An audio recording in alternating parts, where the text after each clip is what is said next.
Reading with your kids. Hola, ni hao, konnichiwa, assalamu alaikum, shalom, mahaba, ciao, bonjour, namaste, jumbo.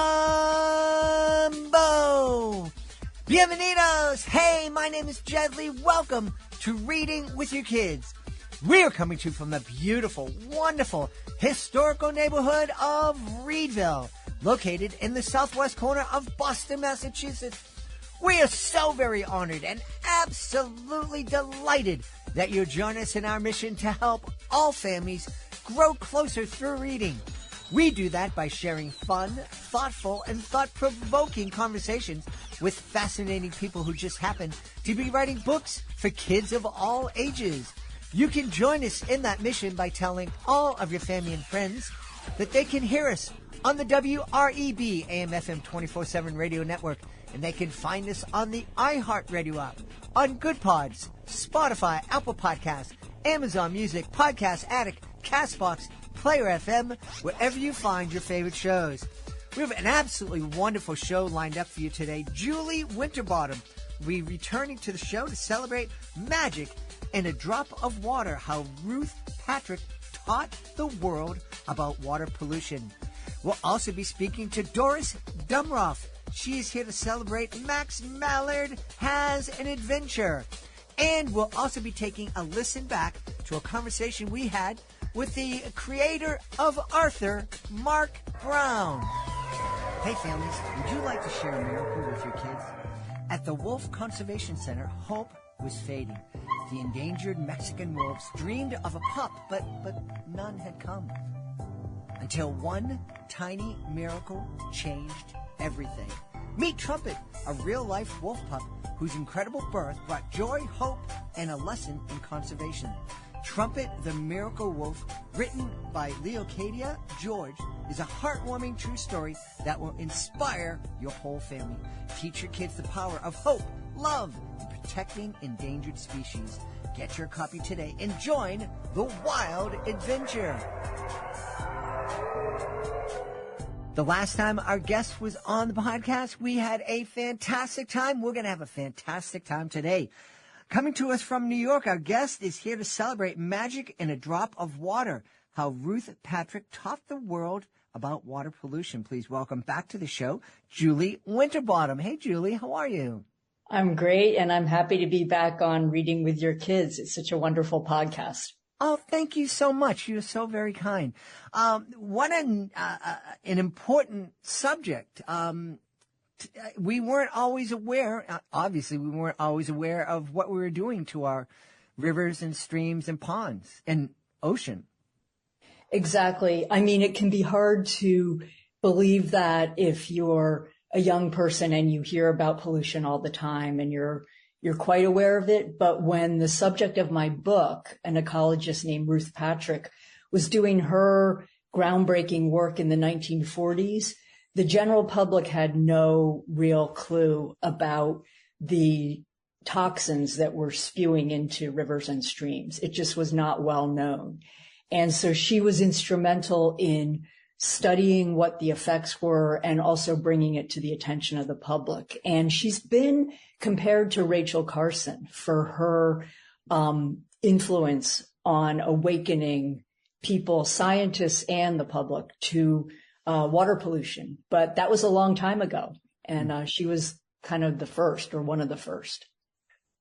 Now, you said this she was studying and doing the research back in the 1940s? Yes.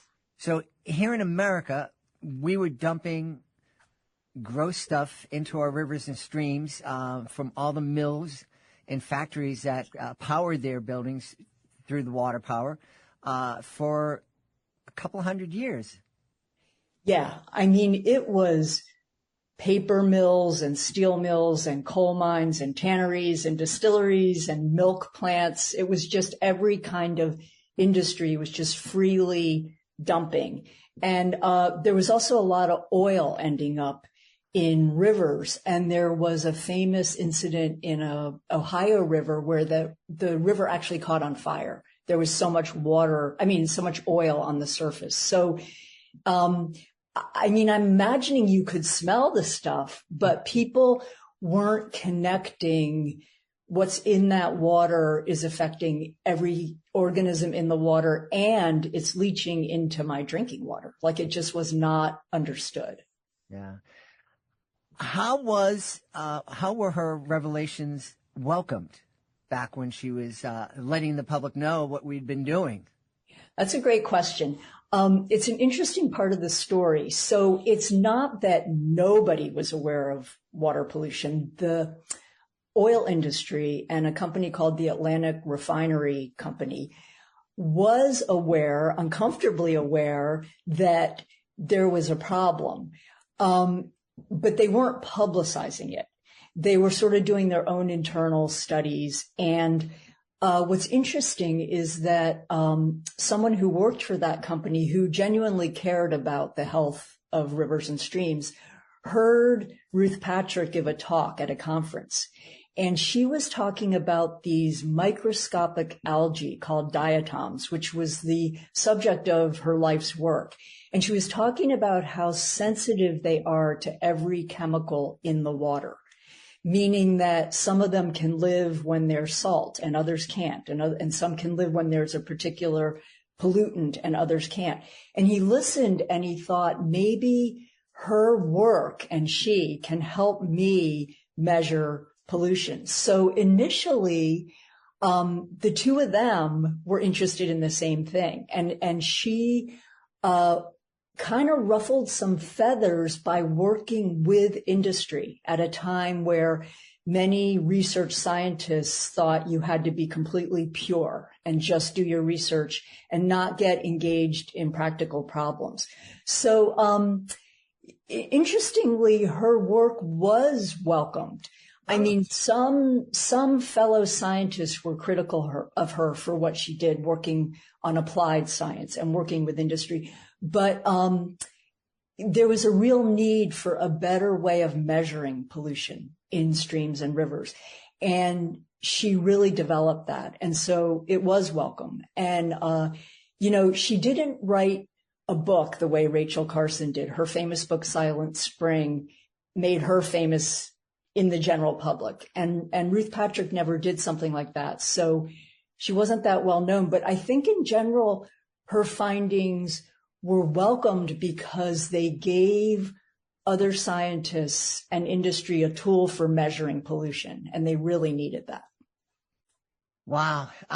Incredible. And it must have also been quite something for a woman to be in the forefront, because we still are hoping that we can push and inspire young girls to get into the STEM fields.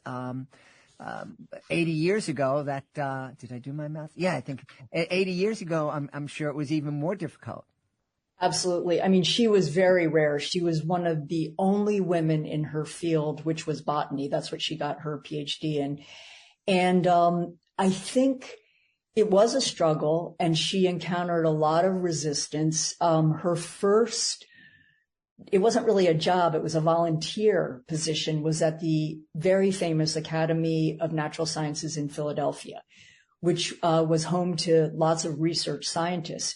She went there just before she received her PhD and then ended up getting it. But she was an unpaid volunteer for 7 years, despite the fact that she had a PhD. And she was organizing their huge collection of diatoms and did a fantastic job at it and was doing her own research. But it took 7 years for her to get put on the payroll. She was not welcome there because she was a woman. And in graduate school, I think there was maybe one other woman in her program, but she was a rarity.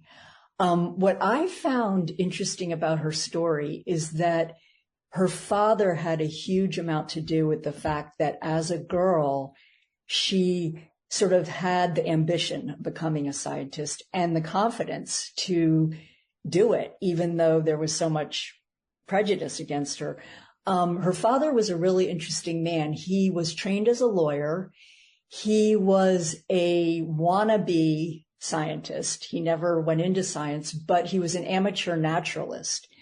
And so every Sunday he would take Ruth and her sister on a nature walk. And it was a fun endeavor, but it was also quite serious because they were collecting all kinds of natural specimens, worms and leaves and mushrooms and just whatever they found. And then they would get home, and he had several microscopes, and he would prepare slides, or they would just look at a piece of mushroom under the microscope and identify things. So he made it fun. And it meant a lot to him to have his daughter go into science. I mean, when she was a undergraduate, he was concerned that her women's college wasn't strong enough in science. So he made sure that in the summer she went to the Woods Hole Laboratory, which is a great marine science institution in Massachusetts. And so she was there in the summer working with top scientists. And that really had a lot to do with her father. So it is what drew me to the story in part was that it's so inspiring for any girls who are interested in science. Yeah. And I hope the dads that are listening to the show and are going to pick up Magic in a Drop of Water to read to their daughters is like Ruth's dad in really encouraging their daughters to go for anything that makes them happy and let them know that they can achieve it. Yeah, it was interesting, too, because in a sort of tribute to her father, when she got married, the custom was very much to take your husband's last name. And she decided to keep the name Patrick to honor her father, who had always wanted a scientist in the family and wanted to be a scientist himself. So it was kind of a beautiful tribute to him. Yeah, that really was. You know, some of these things, like a woman keeping her name after she gets married, a woman going into the STEM field, it for a young kid, for a kid in middle school, that might seem like, yeah, that's like everybody. What's the big deal? But I think it's important for those kids to understand that we're not talking about all that long ago when that was a really controversial or outrageous thing to do. Certainly in my lifetime, we've really come a long way, and it's important to remember how far we've come so we don't slip back. Absolutely. And, in doing the research for this book, I talked to some women scientists who had been mentored by Ruth Patrick. And it was very moving because they said that without Ruth Patrick, they would not have been able to persevere when they were being, just didn't feel welcome in the field. And it was so important that they could see that she had come before them and what she had done and that she believed in them and that she had made it. So it is, I'm sure for a kid, it might be hard to believe that it was like that, but it's not that long ago. And I have to say that I still think it's tougher for women in science. I don't think the problem is over. Mm-hmm. It's better. Well, it certainly isn't. My niece that I mentioned here on the show a lot is studying biomedical engineering, and she is typically the only woman in her classes. Yeah. It can be very lonely. Yes. And, yeah. So anyway, but that was when I would ask people who knew Ruth Patrick and some historians of science, what were her biggest achievements? They would always talk about her discovery of how to measure the health of a stream and all that, but they would also always say that she mentored so many women scientists. Like they always mentioned that. So it was a big deal. You obviously have a love of science and a love of inspiring kids to develop that same love of science. Where do you think that comes from? That's a great question. I mean, like Ruth's father, I was drawn to science. And in high school, I remember I loved biology, but I think I got scared off. And I think I might have picked up on a subtle message in school that like, oh no, you should be an English major. And that's the direction I went in. But when I was a kid, my dad was also very into the natural world. And we would go for walks and he'd point out birds. And he actually was a little bit of an amateur expert on wildflowers and would identify them. And so that stuck with me. And to this day, I spend a lot of time hiking and exploring and watching birds. And so it's something I love and that I probably would have wanted to study, but did not for many reasons. Well, you're not studying formally, but you are doing all this research. And I'm imagining that you have put in as much, if not more time studying the sciences than many PhDs. Than many what? Than many PhDs. Oh, I would not go that far, but you are right that it was many, many hours just to make sure that I really understood her work. It's interesting because this is a picture book, and so it doesn't have a lot of words in it. Mm-hmm. And the parts that describe her science are written very lyrically. They're accurate, but it's not obviously hardcore scientific terminology. But in order to write it, I had to really understand the science the way a scientist would. And that took a lot of work for me. And I was helped by some very generous scientists who I interviewed on the phone who knew her work and who understood these little microscopic algae called diatoms and could really explain it to me. But yes, it was a tremendous education. Yeah. I bet. As you're talking, you have such a wonderful smile. It's obvious that you have a great deal of respect for Ruth and what she did.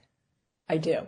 I can get kind of emotional about it, but she, part of what I love about her story, and I think this could be inspiring to kids and parents, is that she discovered her passion for the natural world and for this tiny algae called the diatom when she was 5 years old.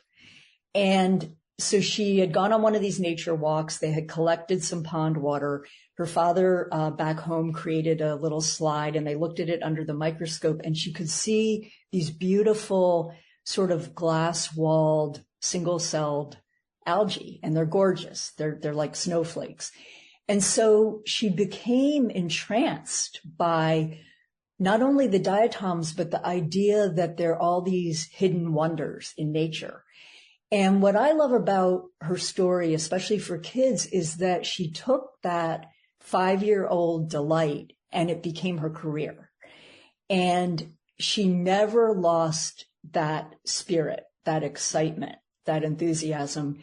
And so people I talked to about her said that, when she was in her 90s, she was still putting on these thigh-high waders and going into streams and gathering specimens and getting very excited, like, oh, it's a new diatom, or look what we found today. And so that really endeared her to me. I just thought, what an amazing scientist, but also just what a delightful person that she kept that enthusiasm. Yeah. When you're sharing about Ruth looking with her dad and seeing all the life that's inside a drop of water and all the hidden things in nature, it reminds me of the hours that me and my kids spent underneath this big, beautiful oak tree that was in our backyard. And we just look up and try to imagine all the creatures that called that tree home. And when we started listing them, it became very clear to us that the list was going to be very, very long, and we probably would never get to the end of it. That there's so much life going on in that tree that's pretty much invisible to us.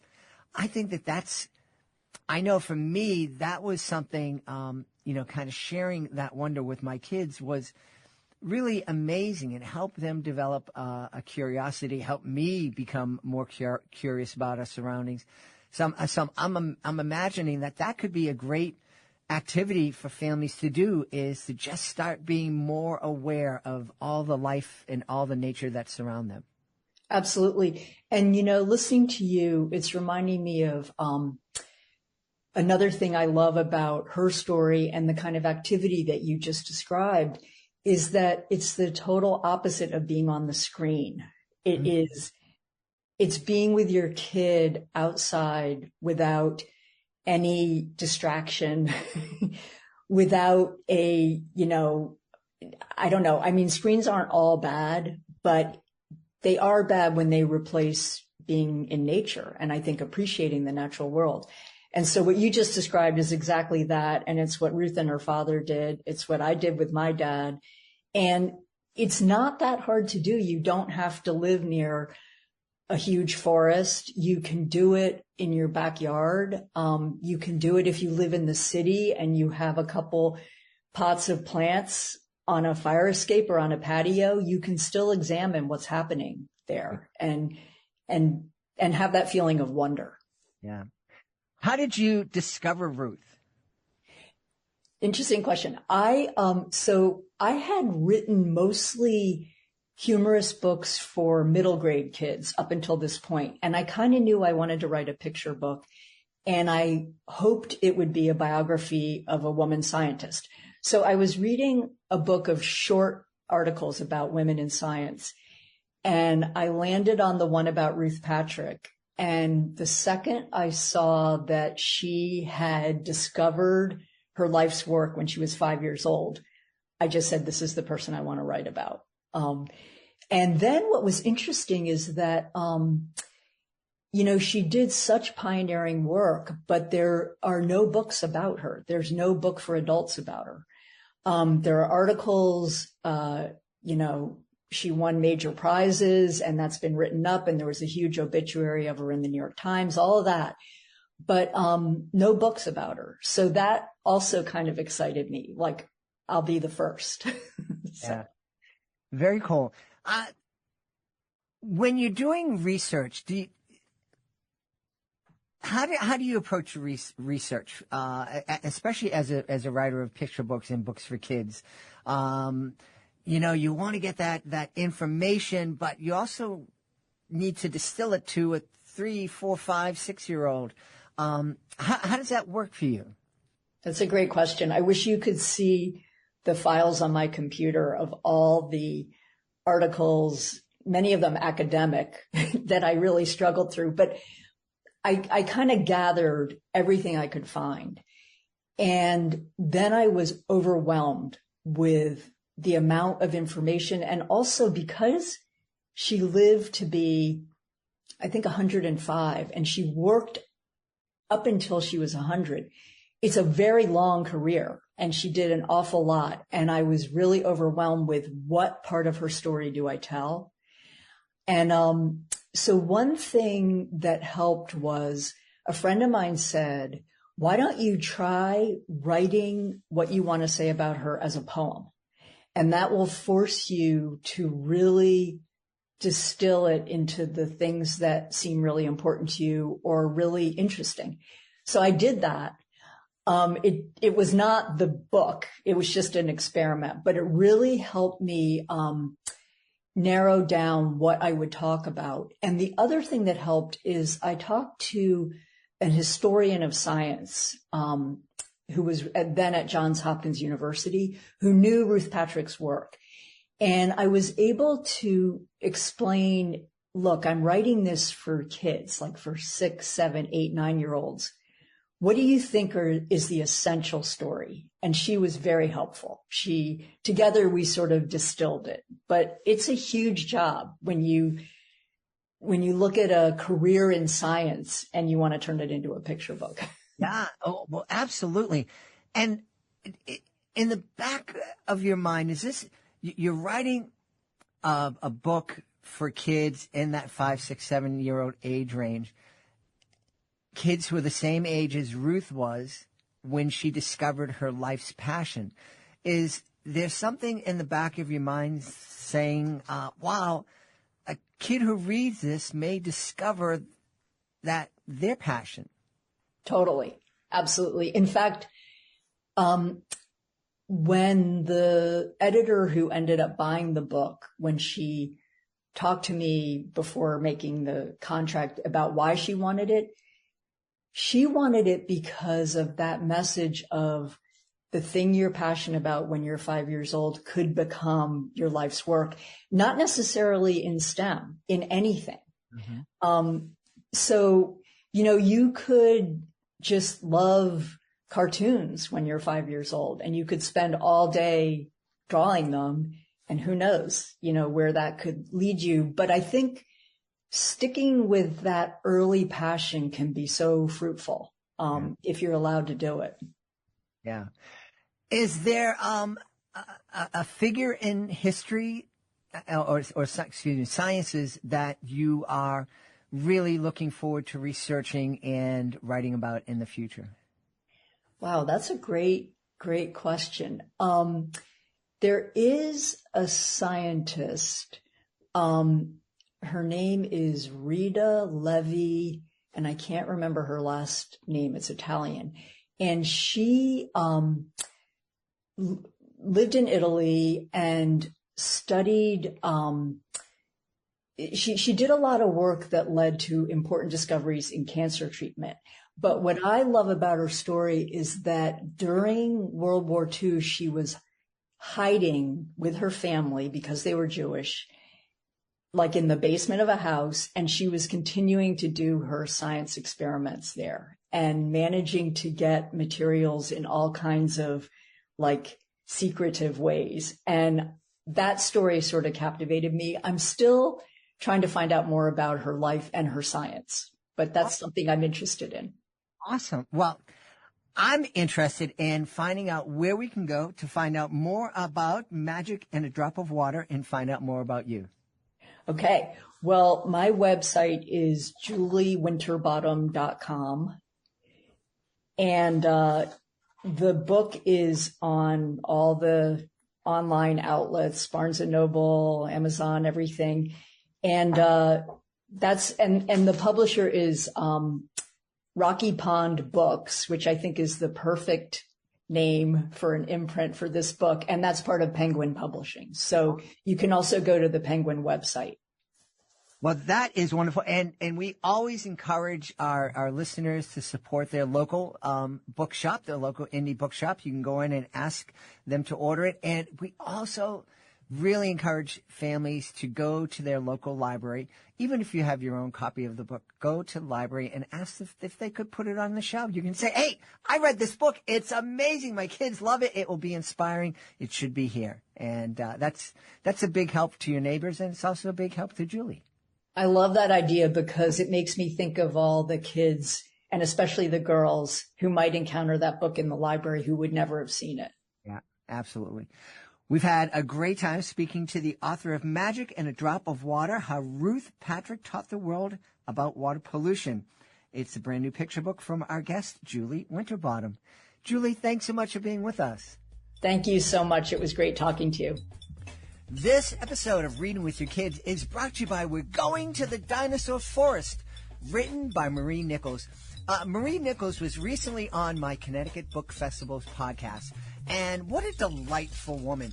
One of the things she said really struck home with me. She said, parents nurture with care, siblings are taught to share, but grandparents embrace the dares.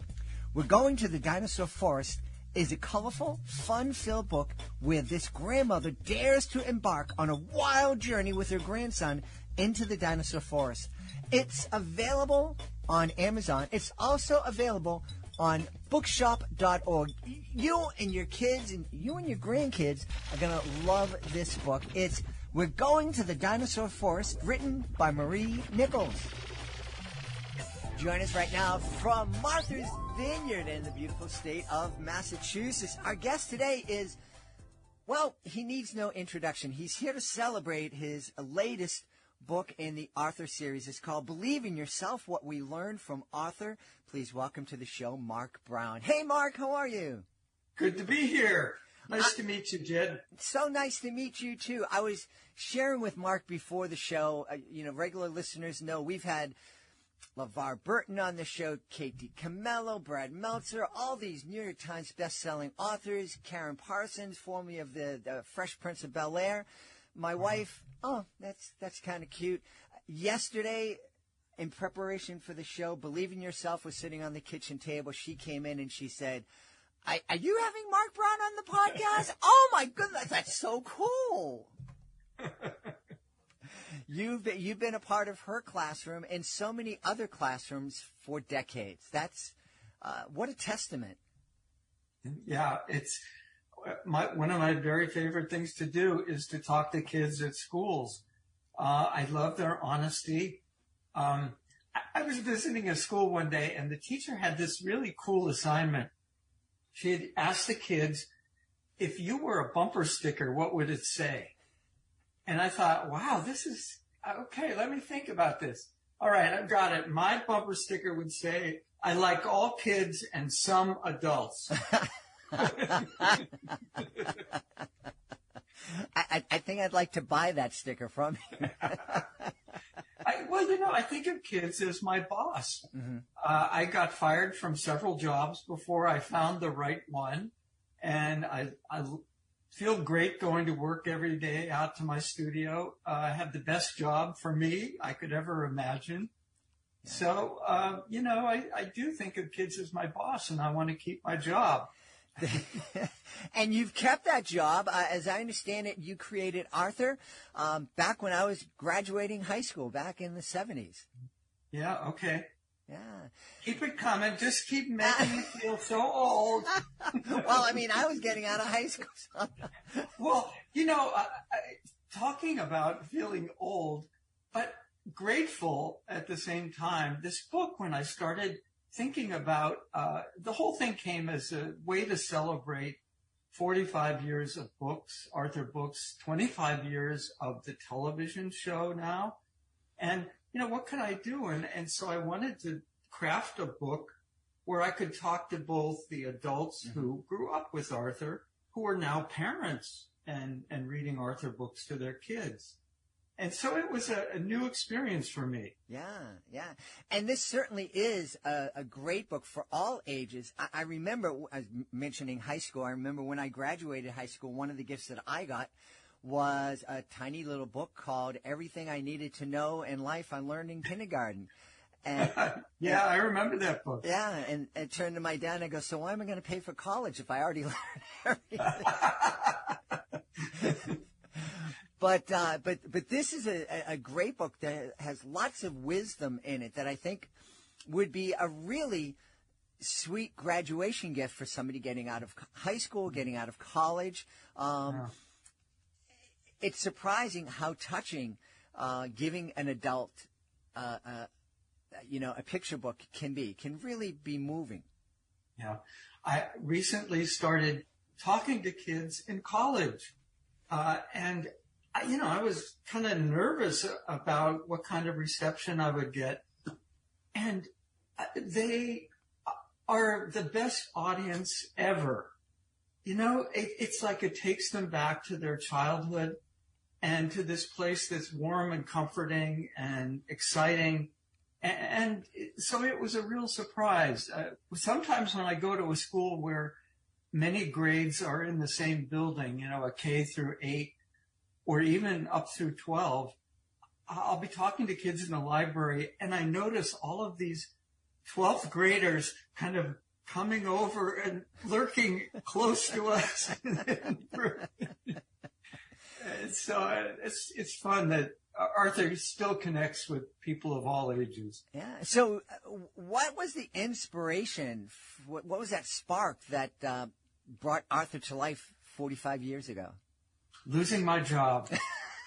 I was, sometimes the best things happen when the worst things happen. And I was teaching at Garland Junior College in Boston. And I was teaching art on Commonwealth Avenue. Mm-hmm. It was an elite school for young women who wanted to come to Boston and meet their Harvard husbands. I mean, how many colleges have a course in how to manage your staff? Yeah, really. I started teaching there right after Tipper Gore had gone there. And then she, of course, met Al from Harvard, and they got married. And so the college couldn't really sustain this kind of lifestyle. And in the 70s, things got rough. So 1976, the college closed, and I was pretty much devastated that day. I went home, and my son, Tolan, asked for a bedtime story. And I said, I just lost my job. I don't really feel like telling a story tonight. He said, oh, come on, Dad. Maybe it'll make you feel better. And he was right. So we started together modeling the story. And I picked an aardvark because I thought they were very underserved in the world of children's literature. Mm-hmm. And then we named him Arthur. And he wanted me to draw a picture of him. And when I drew the picture, I realized that aardvarks had very long noses. And I thought, okay, maybe that's what my story will be about. And so that's how Arthur began. The very first Arthur story was about his nose. And when I was writing this new book, I went back and reread the book, Arthur's Nose. And it ends with a sentence, there's a lot more to Arthur than his nose. And little did I know what was coming down the pike for me. This has been an amazing adventure. I'm sure. I wonder if teaching at that college where the expectation was that these women were coming here to meet their Harvard husbands, was there something in the back of your mind saying, women, there's a lot more to you than getting married to a rich guy? I did. I love teaching, so I missed that. Mm-hmm. And I had to make a choice about taking another teaching job or really going after what it was I wanted to try and do, and that was write and illustrate books. Mostly illustrate books, because I never have thought of myself as an author. So I was waiting for great manuscripts to come my way. And the very first book I illustrated was written by Isaac Asimov, and a very prolific adult author who wrote this book for kids called What Makes the Sun Shine. And I was terrified and delighted to be able to do this project. And I remember when the book was finished, I asked him, well, what did you think?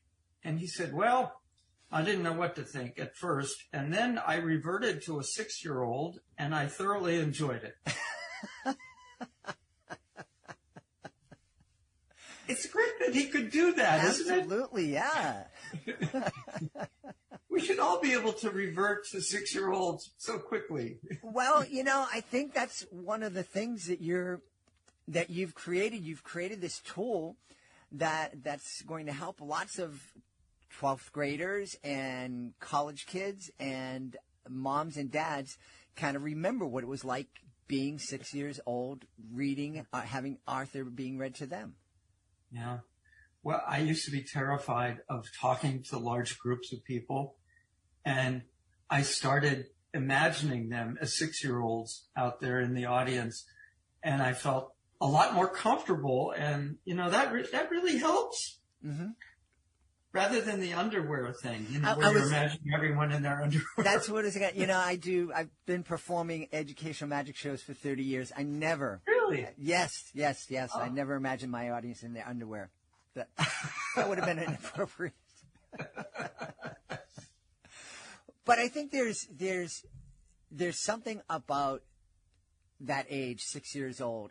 There's an honesty, and there's something about when you have an 8th grader or 12th grader who is able to kind of step back and just enjoy themselves as they would have as a 6-year-old. There's an honesty about them. They've kind of let down all the walls that all the pretension. And we've talked a lot here in the podcast. Kids, especially teenagers, they don't know who they are, so they feel that they have to pretend to be something else. And 6-year-olds don't need that. And social media isn't doing them any favors. I think about that all the time, how kids struggle with social media because it's such a powerful force in their lives and their social structure. I often think if I get to do an Arthur movie, that would be a really interesting topic to build the story around. Yeah, it really would be when you think about that. How does Arthur deal with social media and the pressures and never being able to shut it off? Yeah, if he's just a little bit older, especially. Yeah. So it's obvious that even after 45 years and 25 years on TV, there's still a lot of energy. You still have a lot of things places to take Arthur, it sounds like. We do. Yeah, we want to begin a podcast, and we want to look for other ways to reach out to kids and be helpful to them. So we're doing that. My son, Tolan, who heard that first Arthur story and has been one of the producers on the show for 20-some years, he and I and the head writer for Arthur are working on a new television series for kids, younger kids. It's a lot of fun to make up stories for preschoolers. I'm really having fun with this new project. I feel a little bit like I'm on parole. Having too much fun. That's so neat. That's so neat. So can you give us a little taste of one of the stories that you're working on for the preschoolers? Well, the main character is a little frog, and one of his legs is a little shorter than the other. And it's a world where these animal characters are children, and there are no adults. And the focus and the message of the series is the power of friendship and kindness. And, not unlike Arthur, where that is an underlying factor too, there are problems that the characters have to deal with, and it's how they solve them that's important. And one of the stories is about a birthday party. They are having planning a pancake party for their friend Philippa, and Philippa is a little on the spectrum, very creative little squirrel, and she's kind of like an architect. She's built her own treehouse, and she has a studio up there in her treehouse. And there's a thing that the characters all meet at this old diner, which Hop and his sister Penny run. It's kind of like a clubhouse, and they all come in there, and Hop is a little bit like a therapist, and he helps kids, his friends, deal with various problems they have. So they decide to put on this circus for Philippa. And, 6-year-olds making a circus is very different than what we think of as a circus. Penny wants to walk the tightrope, but the tightrope is only this far off the ground, and she's terrified. And then there is the Beaver family in town, and they are building things. They're ruthless. Not unlike some people that might have been president. I don't know. Don't let me loose. All right. So they get wind of this circus, and they want to make a bigger, better circus. So they decide that they're going to come up with extravaganza. And, it's a little over the top. But the story ends in Philippa's tent. And it's a story tent. And she invites all her friends in there. And they're lying on the grass looking up at the ceiling. And she's painted this wonderful mural of things that she wants to do and things she imagines happening in the year to come. So we're having a lot of fun with this. Yeah. And, I'm excited about it. And right now, I'm missing a recording session this morning. They're recording trial episode. So anyway, too much information? Well, no, absolutely not. This is great. I feel like we have a scoop here. This is wonderful. And I'm so honored that you took time off from that to be with us today. Sure. You know, it's really weird, Marc, how the universe works. I was telling you that I had the book last night on the dinner table, and I was reading things from the PR folks. And then I had an interview with an author, Greg Howard, who wrote a book named The Visitors, a middle grade novel named The Visitors. And in the book, one of the characters is a ghost who died in the 70s. And he was gay. He was a young gay boy who died. And Greg started sharing with me his story of growing up in the South gay and how he was afraid to tell his dad about it, really worried about that. And when I picked up Believe in Yourself, what we learned from Arthur, the first page, that I just kind of randomly opened it up. And the message on the page was, there will always be a time in life when you think your parents are the opposite of who you are, but they're still a part of you and will always love you. And Greg was telling me that one of the most wonderful moments of his life was when he was 40 and was able to come out to his dad. And basically that was his dad's response was, well, I don't get it, but I love you. And I'll always love you. That's the right answer, Dad. Yeah, absolutely. Absolutely. Before we invite our guest into the studio, I would love to invite you to visit a very special website. It's clownswithoutborders.org. Clownswithoutborders.org. This is a group that I absolutely adore. I am part of Clowns Without Borders, and I had the honor of being part of the 2023 tour of El Salvador.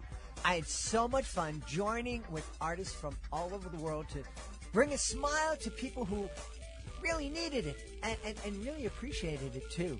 And we would love for you to join us as a monthly Joy Maker.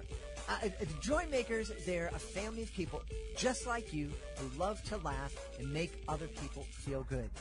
So please take a moment and visit clownswithoutborders.org and consider joining me as a Joy Maker.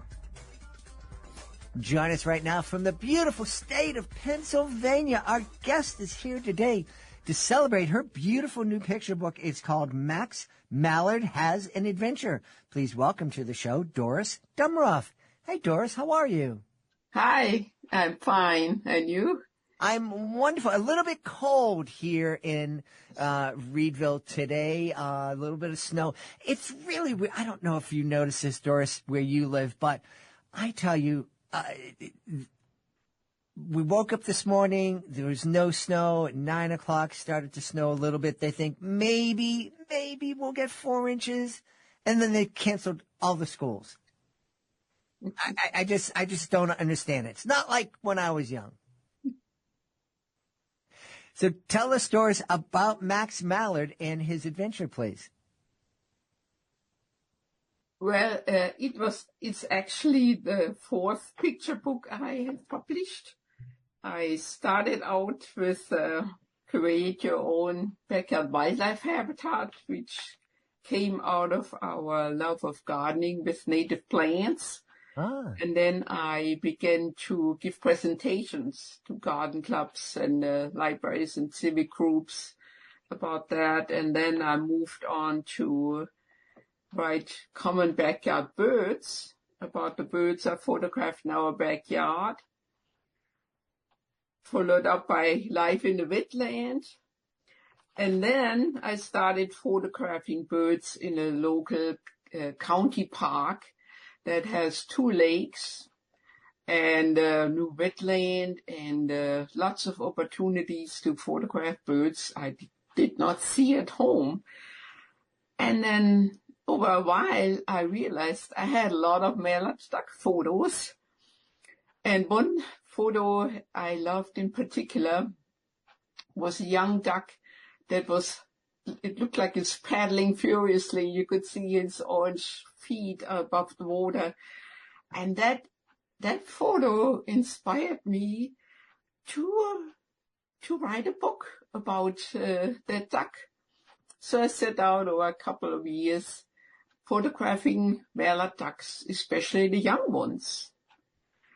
And it wasn't all that easy because they change over time, from the ducklings to young adults and adults, and it's often hard to distinguish the males from the females.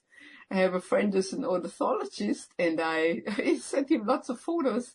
Is this a young duck? Is this a young male? Is it? And oftentimes he would write back, no, it's an eclipse adult. So that made it even harder because once the mallards are finished breeding, they start molting. They change the plumage, and that makes it even more difficult to tell them apart. But over time, I collected lots of photos of it, and meanwhile, the story somehow just came to me. I decided to write about a duck that is lost and trying to get back home, and the other animals he meets on the way encourage him and urge him on, and also alert him to dangers like the snapping turtle he sees on the way. So they both help him and urge him on, and while he's happy to be back home among his own, because ducks are really very social animals. They often can be seen in groups, but yeah, it's important for birds to also fend for themselves on their own. Mm-hmm.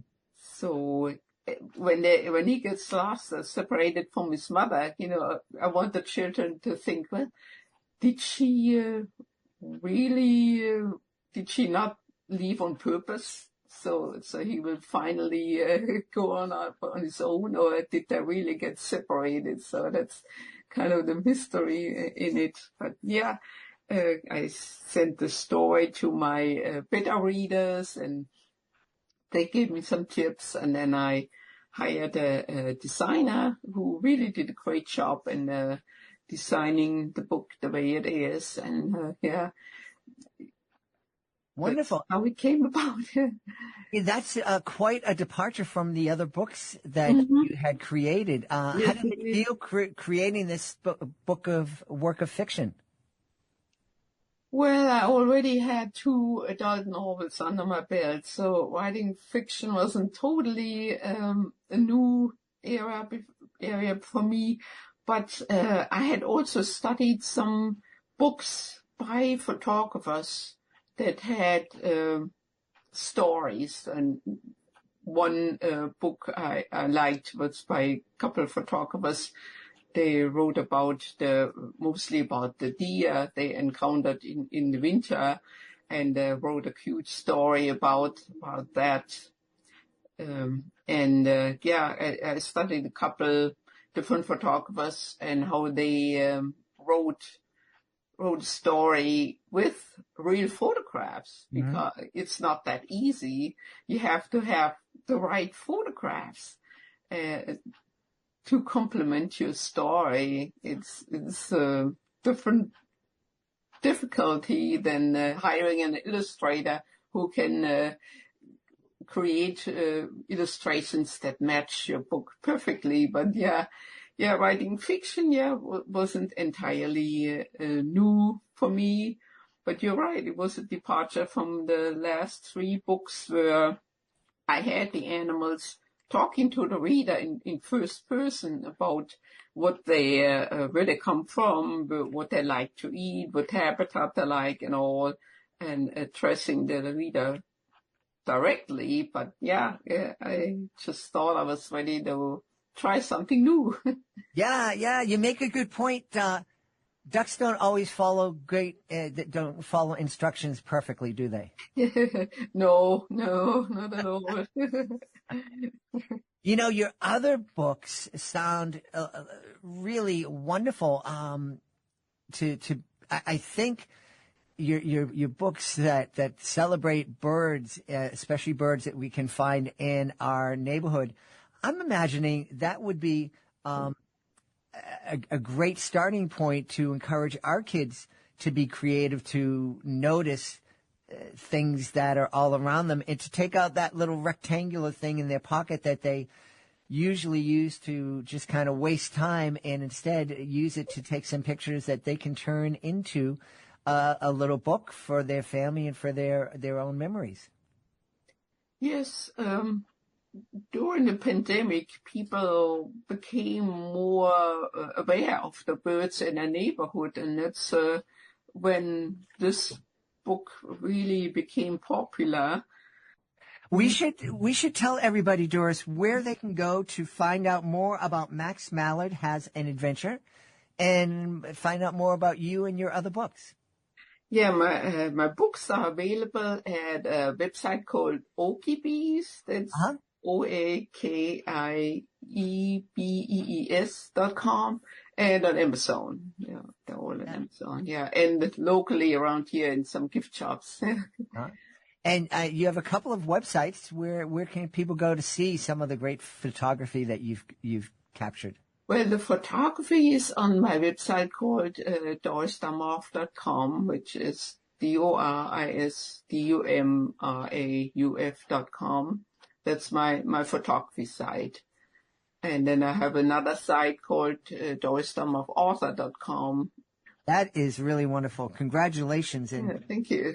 We want to encourage everybody to check out Mallard Has an Adventure. It's a great new picture book from our guest, Doris Dumrauf.